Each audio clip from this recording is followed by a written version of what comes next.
भगवद गीता भारतीय महाकाव्य महाभारत का हिस्सा है और यह 700 श्लोकों से मिलकर बनी है। यहाँ प्रभु श्री कृष्ण और राजकुमार अर्जुन के बीच एक संवाद है, जहाँ श्री कृष्ण अर्जुन के रथ के सारथी के रूप में कार्य करते हैं। गीता विचारशीलता और आध्यात्मिक दृष्टिकोण के लिए प्रसिद्ध है, जो अर्जुन के युद्ध क्षेत्र में प्रारंभ होने वाले नैतिक संघर्षों पर चर्चा करती है। गीता में हर श्लोक संस्कृत में रचा गया है और उसमें गहरा ज्ञान छिपा होता है। यहाँ एक प्रसिद्ध श्लोक है जो द्वितीय अध्याय श्लोक 47 से है। कर्मण्येवाधिकारस्ते मा फलेषु कदाचन मां कर्मफल हेतुर्भूर्मा ते संगोस्त्व कर्मणि। इस श्लोक का अनुवाद यह विचार देता है कि हमें परिणामों से आसक्ति के बिना अपने कर्तव्य को निष्पक्ष रूप से करने पर ध्यान केंद्रित करना चाहिए। इसमें कार्य और परिणामों से अलगीकरण की महत्ता को जोर दिया गया है। इस श्लोक का अनुवाद यह विचार देता है कि हमें परिणामों से आसक्ति के बिना अपने कर्तव्य को निष्पक्ष रूप से करने पर ध्यान केंद्रित करना चाहिए। इसमें कार्य और परिणामों से अलगीकरण की महत्ता को जोर दिया गया है। भगवद गीता जीवन के विभिन्न पहलुओं जैसे कर्तव्य, धर्म, नैतिकता, अस्तित्व की प्रकृति और आध्यात्मिक उद्धार का मार्ग छूती है। यह निष्काम कर्म, भक्ति और ज्ञान की प्राप्ति को मुक्ति मोक्ष के लिए एक माध्यम के रूप में पेश करती है।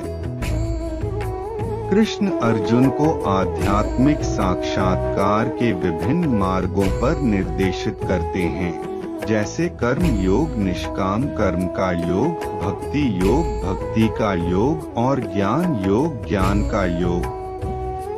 ये मार्ग ईश्वरीय संगीता के साथ एकता हासिल करने और जन्म मृत्यु के चक्र से मुक्ति प्राप्त करने के लिए तरीके के रूप में प्रस्तुत किए जाते हैं।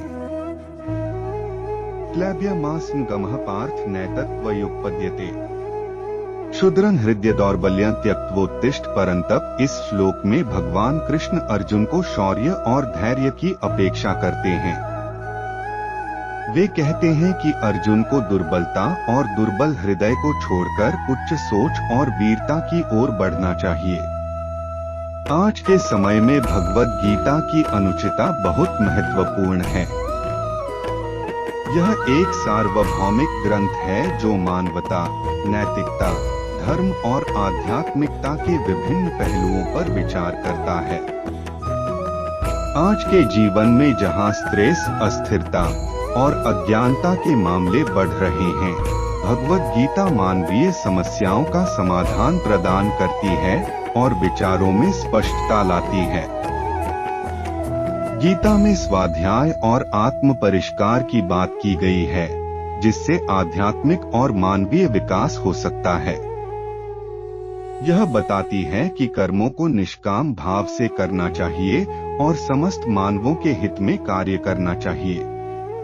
इसके अलावा यह मन की शांति, सच्ची प्रेम और आत्मा के अनुभव को प्रोत्साहित करती है। अगर आपने अभी तक डिवाइन मून ट्रेल को सब्सक्राइब नहीं किया है, तो अभी क्लिक करके सब्सक्राइब करें ताकि आप हमारे नए वीडियोस को न मिस करें।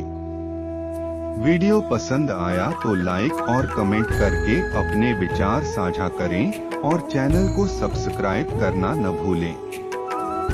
यदि आपको लगता है कि यह वीडियो किसी और के लिए भी मददगार हो सकता है, तो इसे शेयर करें और अपने दोस्तों को भी सब्सक्राइब करने के लिए प्रेरित करें।